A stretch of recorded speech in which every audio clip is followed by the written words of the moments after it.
Hi, I'm Mike, And I'm Elise, host of Crack One Open with Mike and Elise. a podcast about brews, news, and pop culture reviews. Every Friday, we choose a new craft beer from a different brewery and talk about The history of the beer, what's in it, how it was made, the history of the brewery. along with tasting notes and more fun facts. After that, come chill with us as we bring you the latest in pop culture news and reviews. So check out Kraken When Open, part of the Forgotten Entertainment family. Hello there, I'm Colleen. I'm Anders. And I'm Daniel. We're three nerds that met through our love of science fiction and fantasy storytelling. Of course, one of our favorites is George Lucas's signature achievement, Star Wars. And if there's one thing the internet definitely doesn't have enough of, it's nerds talking about Star Wars. So here we are with yet another Star Wars podcast, where each week we discuss one of the films in the current Star Wars canon. From the sands of Tatooine to the levels of Coruscant, we cover it all. Yet another Star Wars podcast is available wherever you get your podcast and is part of the Forgotten Entertainment family. Ladies and gentlemen, please notice that exits are conveniently located at the front and rear of this auditorium.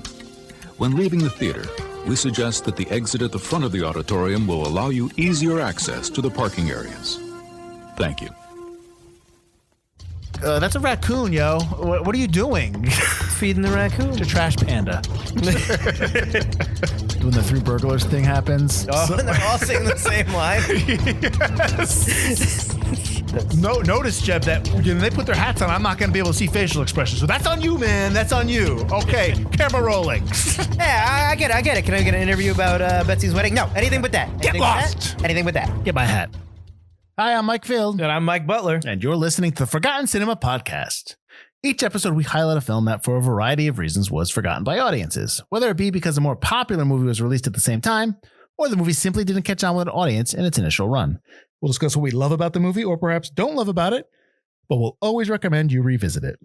If you enjoy our podcast, we want to hear from you. Seriously. We're on Instagram and Facebook. Find us. Our podcast is available on all platforms with a backlog of 150 episodes for your listening pleasure. I forgot to change that. Over 150 episodes. Yes, just true. I should have. Our podcast is available on all platforms with a backlog of over 150 episodes for your listening pleasure. There we go. Wow. Because we forgot to tell everybody that Nobody's Fool's our 150th because we didn't find out till afterwards. Because I had to tell you. You can keep track of that. I keep track of that. Remember when I had to tell you that? All right, I know it's season 10, episode blah, blah, but yep. I don't know what number. But we're in season 11. We're 11 now. We're 11. No, Nobody's Fool season 11 was episode 6 or 5. It's coming out. It came out a couple episodes Well, I'm ago. editing 10. I understand. We are ahead of the game. I know people hate that. I apologize. Mike, what are we doing today? We are doing the 1990 film Betsy's Wedding. All right. Jake and Betsy are a young couple looking to tie the knot. Content with an understated, intimate wedding, Jake and Betsy's plan go out the window when Betsy's working class folks, Eddie and Lola, feel compelled to go over the top after they meet Harry and Nancy. Lola does not want to go over the top. Working class? Go ahead. Jake's high class parents, in need of financial help, Eddie enlists a shady in-law for assistance, which only exacerbates matters. This is Betsy's Wedding. Well, you sound like a game show. I don't know. Betsy's Wedding has a runtime of 94 minutes. It's rated R. Production budget of $35 million. Release date was Friday, June 22nd, 1990. I'll tell you where that $35 million went. The cast. To the 40 people in this movie. Yeah. Opening weekend did 4.6 million, domestic 19.7, and worldwide 19.7. So not a hit. Production company was Touchstone Pictures, distributed by Buena Vista. We're doing Touchstone. Touchstone double one up from last week. So I said it came out on the 22nd of 1990, a Friday. What it went up against RoboCop 2. Best part of RoboCop 2 is when they're testing out all the other RoboCops, and the one RoboCop just takes off his mask and shoots himself in the face when he's screaming. Good times. You also had the week after, the 29th, you had Days of Thunder and Ghost Dad, which is terrible. Ghost Dad is terrible. That was a summer film. God. Oof. Days of Thunder, though, I like. And then I went an extra week after that because Die Hard 2 came out, too. So that's actually a good summer. Days of Thunder, Die Hard 2, minus Ghost Dad. Days of Thunder, Die Hard 2, even RoboCop 2, because that's probably the anticipation for that. Oh, yeah, you're probably really excited for it, and then you watch it and go, oh. Speaking of sequels, the week before on the 15th, you had Gremlins 2, The New Batch.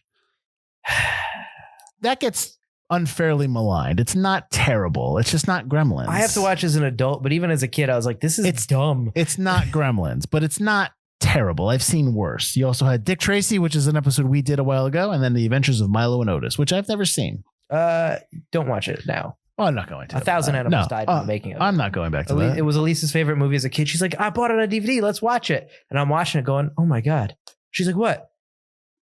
They threw a dog off a cliff. Do you think that dog survived? And then I looked it up and I was like, yeah, 1,000 dogs and cats died during making the movie. That's terrible. She has not watched it again. I wouldn't want to. Shame on you, Adventures of Milo and Otis. Shame on you. This movie is written and directed by Alan Alda. He has directed The Four Seasons, Sweet Liberty, and A New Life. He's also written The Seduction of Joe Tynan. I think he wrote the other three. I think he just wrote The Seduction of Joe Tynan. This is actually the last film that Alan Alda has directed because of this film. Cinematography by Kelvin Pike, who did Bad Medicine, Apprentice to Murder, and A Dry White Season. I know nobody knows these films. Composed by Bruce Broughton, who was nominated for an Oscar for Silverado, and he did So I Married an Axe Murder, which is what we did a couple seasons ago. Yeah. He also did The Monster Squad and Jackknife, which was shot in Connecticut. Edited by really? I believe so. I didn't know that. Edited by Michael Polikow, who did The Cutting Edge, The Air Up There, and of course, everyone's favorite, Kazam. And produced by Martin Bregman and Louis Stroller. Bregman has produced Dog Day Afternoon, which he was nominated for an Oscar because the movie was nominated for Best Picture. He also did Serpico and the movie we did, The Shadow. And Stroller has done The Rock, Snake Eyes, and Carolina. So Alan Alda. Here's the cast. It's a big cast. Alan Alda plays Eddie Hopper. He plays the father. Everyone probably knows him from MASH, the TV show. He was also in Marriage Story. He was also nominated for an Oscar for his role in The Aviator. Madeline Kahn plays Lola Harper. Madeline Kahn passed away in 1999. She is awesome in this film. She was nominated for 2 Oscars, one for Paper Moon and the other for Blazing Saddles. She's also in a movie that we did, Clue. Molly Ringwald plays Betsy, the title character. I would assume that people know who Molly Ringwald is. Do you think that they would know that she's from 16 Candles, Breakfast Club, Pretty in Pink? More recent, I think maybe newer people probably know she's on the TV show Riverdale. If maybe they would know that. Yes, okay. She is. Ali Sheedy as Connie. She is also in the Breakfast Club. She's also in War Games and Only the Lonely. Joey Bishop is Eddie's father. He's Alan Alda's dad in this movie. He's his ghost. He keeps talking to him. He was actually in the Joey Bishop TV show, Ocean's 11. He's part of the Rat Pack. The member you didn't see. Joe Pesci is Oscar, the in-law that Butler alluded to in the synopsis. Won an Oscar for Goodfellas. He's in Home Alone and My Cousin Vinny. Catherine O'Hara plays Gloria, his wife. Lola's sister, Madeline Kahn's character. She's in Best in Show, Beetlejuice, and she's also in the TV show Schitt's Creek for those out there. Anthony LaPaglia plays Stevie D. He's from Empire Records and the TV show Without a Trace, which I'm assuming most people saw. Burt Young as Georgie. Obviously, we know Burt Young as Paulie from Rocky. He's also in Mickey Blue Eyes, which is pretty much playing the same character he is here. Dylan Walsh is Jake, who's marrying Betsy. He's from Congo, movie our 150th episode, Nobody's Fool, and he's in the TV show Nip Tuck. Nicholas Coster as Harry, which is Jake's father. He's from All the President's Men and Stir Crazy. Bibi Besh as Nancy, his mother. She's in Star Trek 2 Butler. She plays Carol in Star Trek 2. That's right. Khan, which is the wife. The mother of the mother. kid. Yeah. But Kirk ain't getting tied down. And she's also in Steel Magnolias. A couple of cameos here. Frankie Faison as Zach, who's one of the builders. You might recognize him from Do the Right Thing and Coming to America. And Samuel L. Jackson's in this film. Yeah, just Taxi Dispatcher. Briefly. You see him real quick. My other credit for him is Marvel. All right. So I recommended this film. And as I'm watching this film was shot in New York City and North Carolina. It was shot from October 1989 to December 1999. And I said it came out in the summer of 1990, which is a quick turnaround for editing wise. The one thing I remember about this film is the wedding. I remember a lot of the family dynamic. I remember liking this film quite a bit. I still kind of like it, but I am willing to make some concessions about some things. So we can go from there. Good. No. There are some things I was just like, all right, but there are some moments I enjoy. I really like Madeline Kahn in this film. I think she's funny. She's got a lot of really cool lines. She's just funny. I don't know if you agree with that. That's fine. This movie clearly launched LaPaglia's career because and I think it has everything to do with his performance, but also it's a really good character that he's playing. He gets a lot of like good lines. He gets a lot of, yeah. So it's I think it's a combination. So he was given a part to shine in, and he did. Yeah. So I thought he was a standout in the movie as well. But I'm willing to listen to all your complaints. So let's hear them. Go ahead. I don't want to start with complaints because I've got too many. Oh, I will start with the one good thing about this film, which is also which is also probably the downside of this film. Well, so you just lied. All of the characters are really well written Sure. and really interesting. Yeah. And there's too many of them. There's just too many of them. There's a lot But of third plots. Yes. They're all great. Mm-hmm. And that's kind of maybe the most disappointing part of this movie. Yeah. Is I want a movie with like Betsy's wedding is just one small part of this ridiculous story. Right. Agreed. And I'd like a Betsy's wedding movie, and I'd like a movie with Alan Alda and Madeline Kahn's character. And Madeline Kahn is great in this. Mm-hmm. And Alan Alda is great in this. And Joe Pesci's character is great in this. And Anthony LaPaglia is great in this. And Burt Young's great in this. And it's just, it goes on and on and on. So I'm just like, what? It does have moments where you just don't see Betsy. Yeah, it's just it's way too much in this movie. This movie's got way too much going on to the point where I don't care. Mm-hmm. And everything's muddled. I think some of the jokes don't really land. Okay. Or what they think are jokes are supposed to be funny moments. Well, what didn't work for you? If you can remember any, mostly everything. Nice. I don't like when he goes, Alan Alda's like, I'm not a pussy. He's talking to Joe Pesci's character. Yeah. And then you see like all these people like laying down and not doing work on the house. And he's just like, okay, well, my second break, that was a break too. Yeah. And it's like, that's supposed to be funny. I didn't think it was funny when he's on the ladder trying to move a thing and the Madeline. Yeah, that wasn't good. He doesn't care. And it's like, that's not funny. Mm-hmm. I mean, her reaction at the end when she's driving away, I'm not coming back here. What are you doing? Like, well, I was like, all right, that's a comedic set piece that really didn't go all the way. It's just kind of like a little moment. Yeah. Yeah. Any of the moments with Joe Pesci and his secretary where he's doing the Chinese food, it's like, none of that was funny.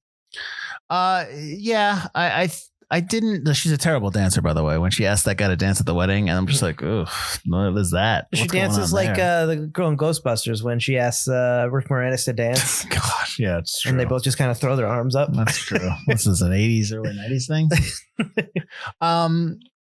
It's just not a very well put together film. It's got way too much. It's like Alan Alda was like, I got all these great characters. Let me put them together. And I guess it is vaguely based on his experiences putting into his own daughter's wedding. Yeah, it's based on his. But it's also Father of the Bride part. Yeah. Not as good. It's inspired by his daughter's wedding, and there's some obviously allusions to the Father of the Bride movies, which is basically just about putting a wedding together. Like it's like I was getting like My Big Fat Greek Wedding. I was getting obviously the Steve Martin Father of the Bride. Both of those are done much better because they're more focused on the actual wedding, the wedding, and everything going around the way and the father's consternation in terms of Steve Martin's Father of the Bride, his just trying to get everything done right. And, I just, the description of the synopsis were like, he's working class. He's not working class. I mean, that's not, he is so far away from working class. It's ridiculous. He's definitely middle class. He's middle class. Got his own. Well, here's the thing. He's middle class in the true definition of middle class back in this day. Middle class now is much different. He's middle to upper class. I like one of the things I like a lot of the jokes, a lot of the stuff with Madeline Kahn when she's talking to Jake's parents about how, how they're so rich, they don't give any money. Like a lot of that resonated obviously with today's, where we are today in society. But I love when she tells her, when she's like, oh, I got to go register for stuff just to make Jake's parents happy. And she's like, you know what make Jake's parents happy? Buying a steel mill and busting up the union. Like that's stuff like that. Like Madeline Kahn has a lot of and I don't know if that's in the script or that's just her or that's, because there's a moment when Alan Alda's yelling, and he's like, why aren't you mad? And she's like, because I have that headache before I throw up. I love that. One of my favorite lines. You know what I mean? Like, it's just stuff like that. Like, she's just like, even when like he's in with, I forgot about the dreams he has. I hate the dreams he has. But I like when he wakes, she's trying to wake him up and he's like grabbing her in bed because he thinks he's wrestling. She's like, you're dreaming. Like, she's making me laugh.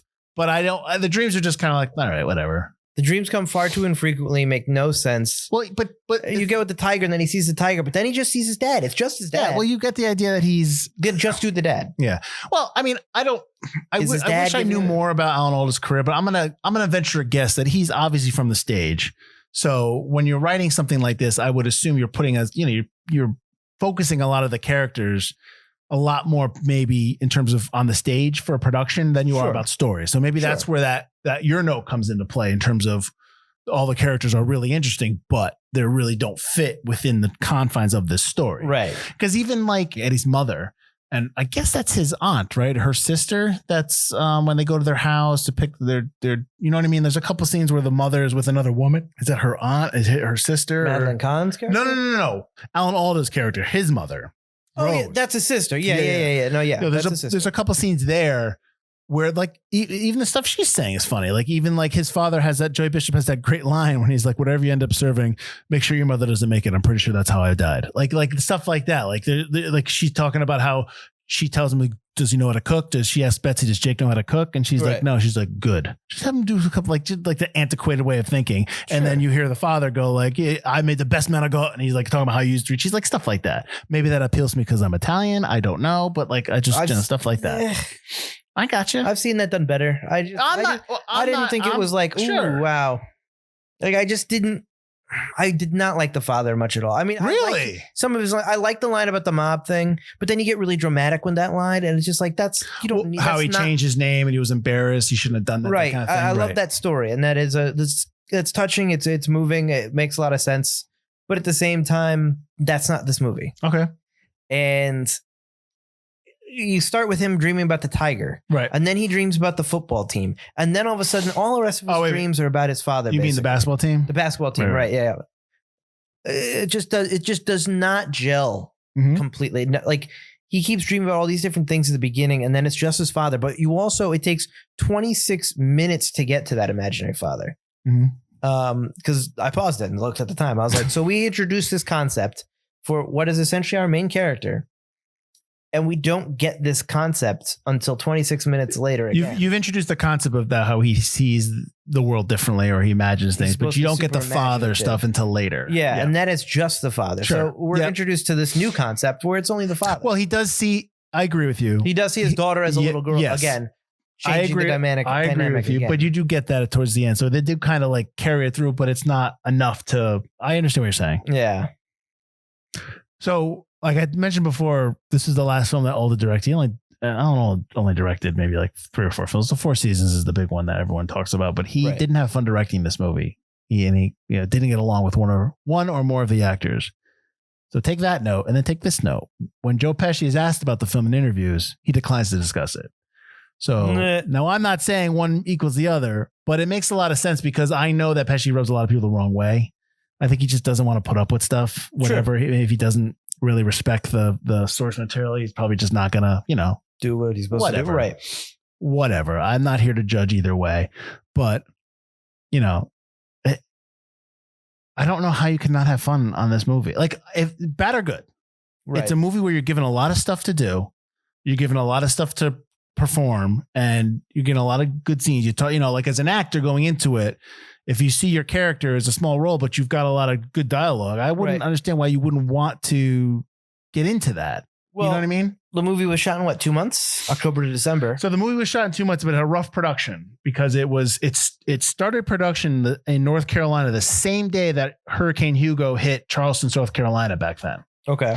And then it shot straight through I guess Wilmington, which is where I said where it shot, experienced a quote unquote white Christmas blizzard in 1989. So it had to deal with a lot of stuff. It officially wrapped on New Year's Eve, but they had to go back to Wilmington in the spring to shoot for 3 weeks to shoot more stuff. So, and you could tell because they're in the city, when they're in the city, and Right. when they're on the set, which is obviously North Carolina, because you Right. could just tell. Yeah. Yeah. But you only have that 2 month filming time. It could be that, It's tight. yeah, exactly. These characters are, you have all this, but you don't have room to play. Yeah. And it's a comedy.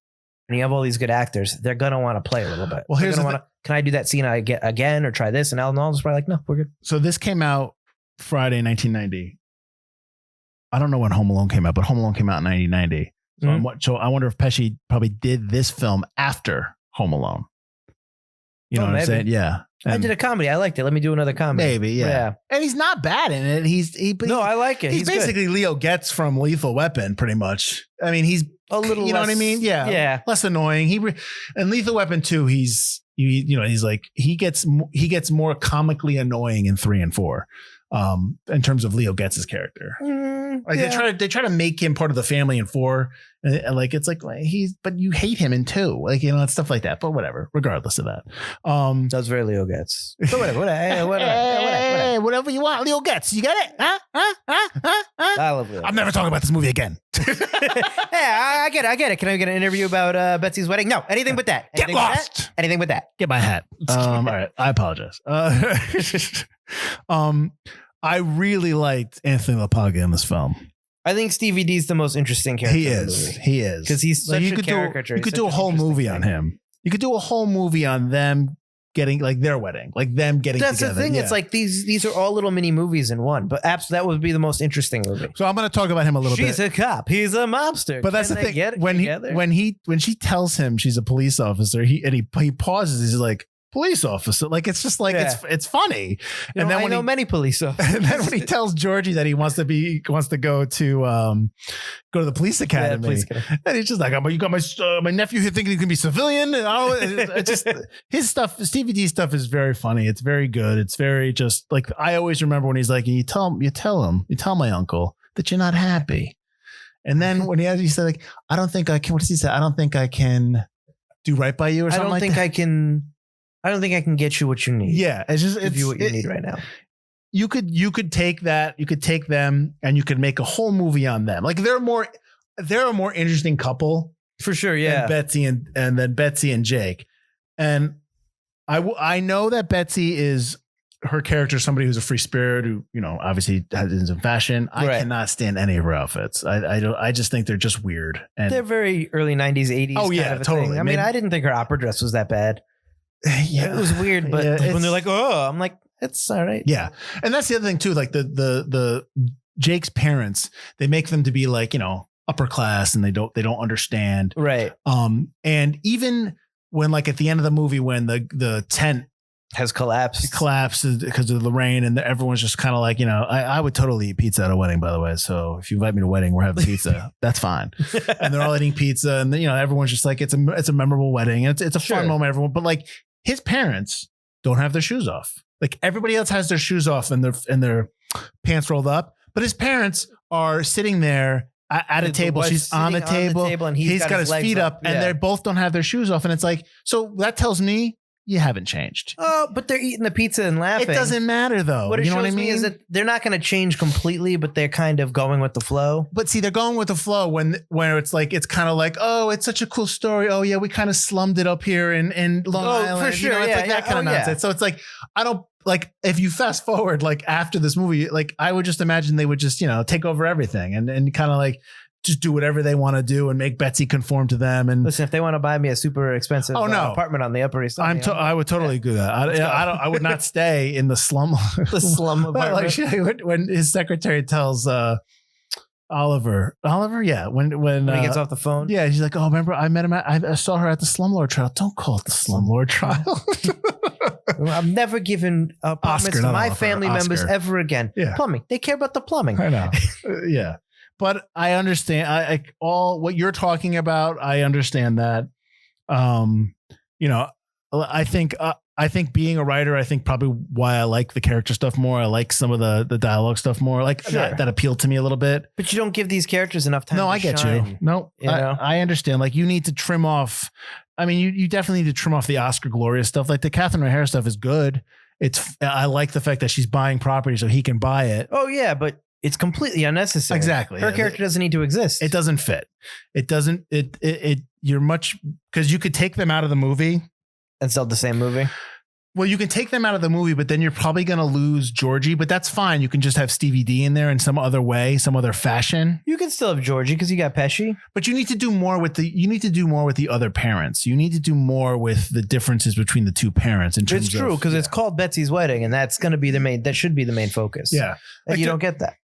Like there's never a threat in this movie of them not getting married. And honestly, that it's cliche and it's a trope, but if the whole movie is focused on this ultimate act of the wedding where they're going to be together, the conflict of that is they would not be together. And just the simple thing about how he wouldn't defend her in front of his parents is not enough. Right. And you need to have a threat of the wedding not happening, such as in Father of the Bride, when he has to go and talk to his daughter because they're fighting and stuff like that. Well, that's why I'm saying it's like not as good. Father of the Bride part, not as good.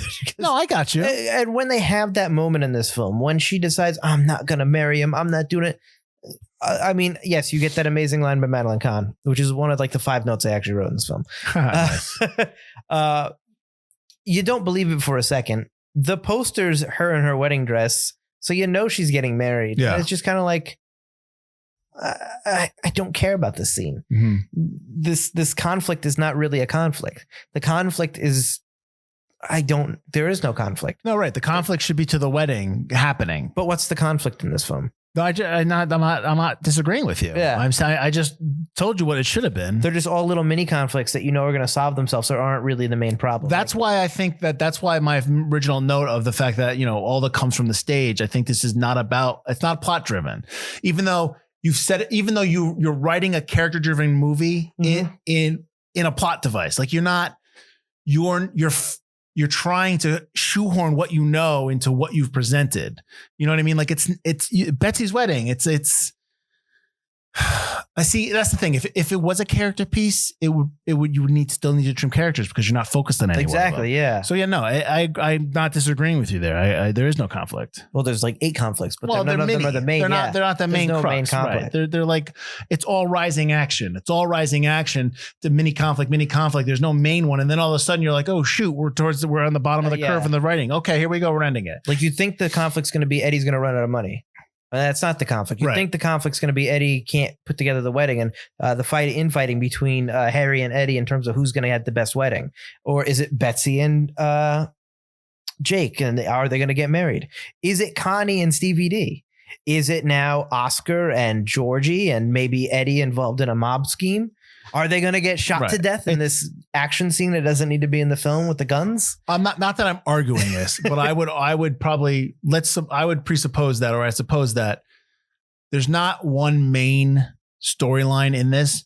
There are many short films that have their own conflicts to, you know what I mean? Like that's what we're presented with. I enjoyed that then. Vignettes would have been nice where your book ended by the two at the beginning and end. Or this could be a series on Amazon Prime, or but I hear you saying. I think the conflicts are within each character's story, right? Like Stevie D and I'm blanking on the sister's name again. That's my bad. Connie. Stevie D and Connie. Their conflict is her. Basically, him accepting that he can't be who he is. Right. You know what I mean? Like now I'm reading into that. There'd probably be a lot more, but like him not being a mobster, which they don't ever say, but you get the idea. Sacrificing that life for someone he loves, and her, going over to love. Like that's their conflict. The Betsy and their conflict is what they did in the movie, but a little bit more heightened. I think there's all that stuff. I think there's all these mini conflicts. Like, because even if you do that, there's you still have the Oscar, Gloria, and the secretary stuff where you could do more with that. So I agree with you, but then you're talking a bigger movie, you're talking a bigger thing. But I think there's mini conflicts, but they're and I think why this movie doesn't really hit is because there's no main conflict. There's no overarching conflict. Right. Yeah, that ties it all together. Right. That being said, that's probably why I'm okay with this film. I'm not going to. I would watch this film again, and I would show people that like this film, but show people that I think that would like it, but I can't defend it in terms of what we've talked about on this podcast before. I don't think I would show anybody this film. I don't think it's very good. I don't think it's very well put together. I mean, if you like these characters, if you want to see Joe Pesci do something where he's not just a mobster, go watch this movie, I guess.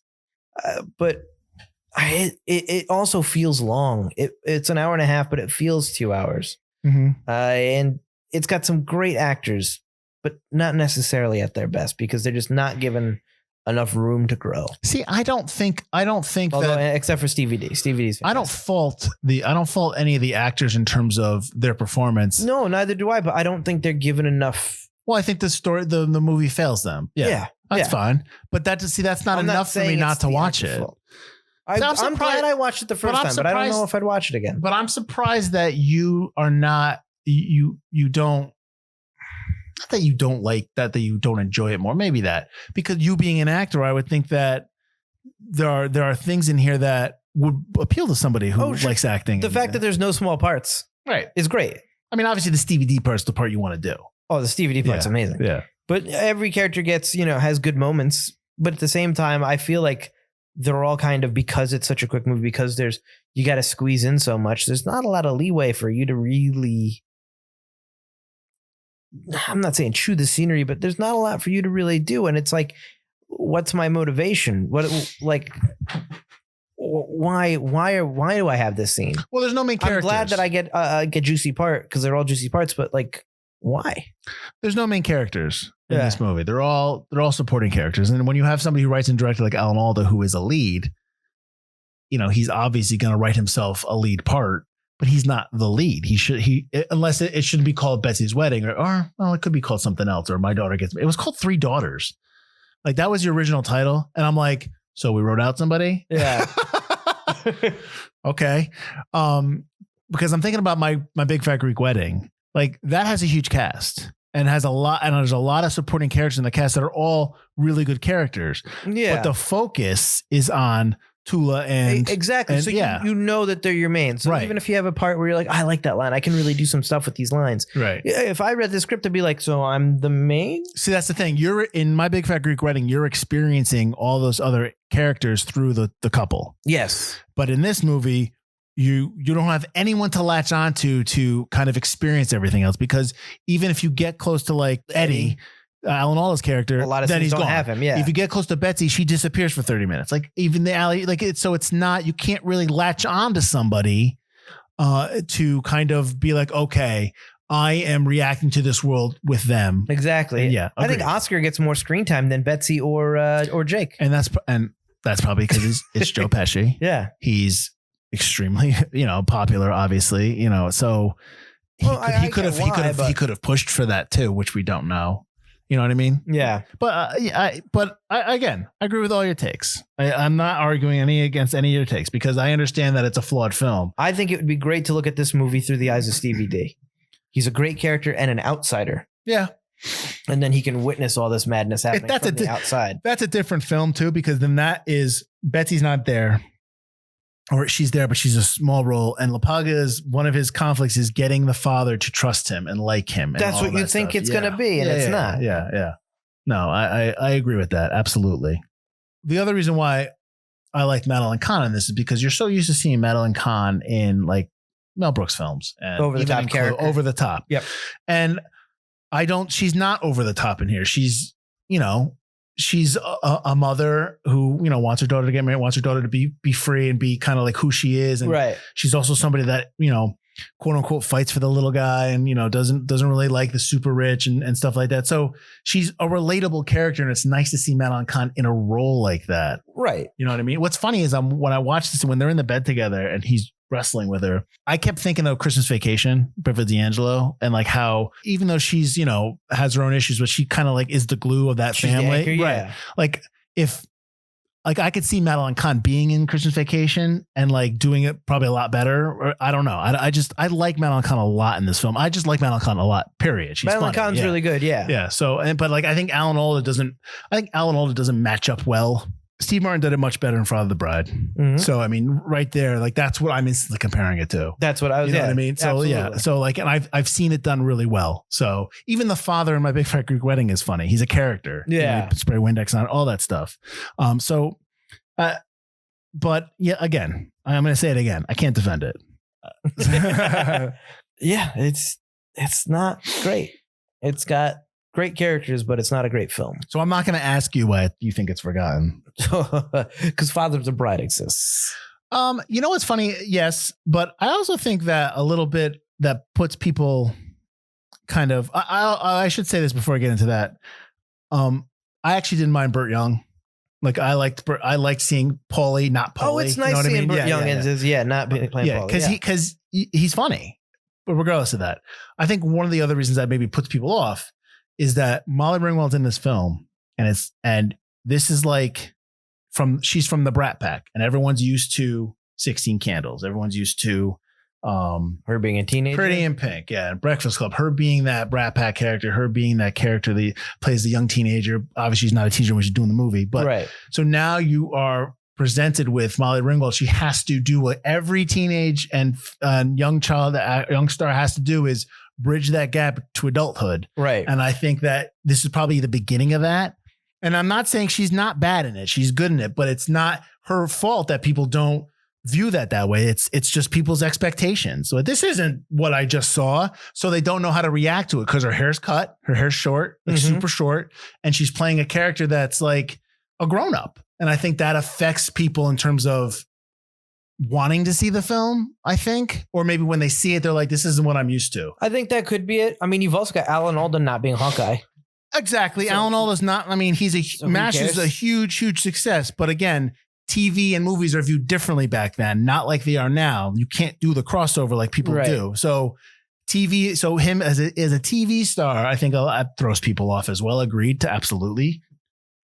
But I also think the other thing that kills this film was it was not well reviewed. It didn't make a lot of money, so it dropped off of people's radar right away. I think it it has a lot that goes against it. I don't necessarily think I think the best thing I can say is that I don't think the pieces are bad. I just think when they're put together as in the whole, I think that's where you kind of lose it. It's got amazing pieces, but it doesn't come together. Right. It's just not a feature. Yep. It's something else. You could take this and you could flesh it out. You could do a variety of things with it. I think the vignettes, like a one-off season with the vignettes work, because all the characters are interesting and you want to see their stories, but their stories aren't enough. See, this is the type of movie that people that deserve remakes and reboots, because they were done in the wrong time. They weren't done right. They've got, like you said, they great deserve pieces, a second chance. But it's still enough there where it's like, you know what though? That's interesting. Let me expound upon that. Now, granted, we just talked about a bunch of movies that have already done it well. So when you do it, you're really like, well, that's My Big Fat Greek Wedding. That's Father of the Bride. Yeah. You know what I mean? So I get that. Like remaking it, I think Father of the Bride's coming out on Netflix, a new thing for that as well. So.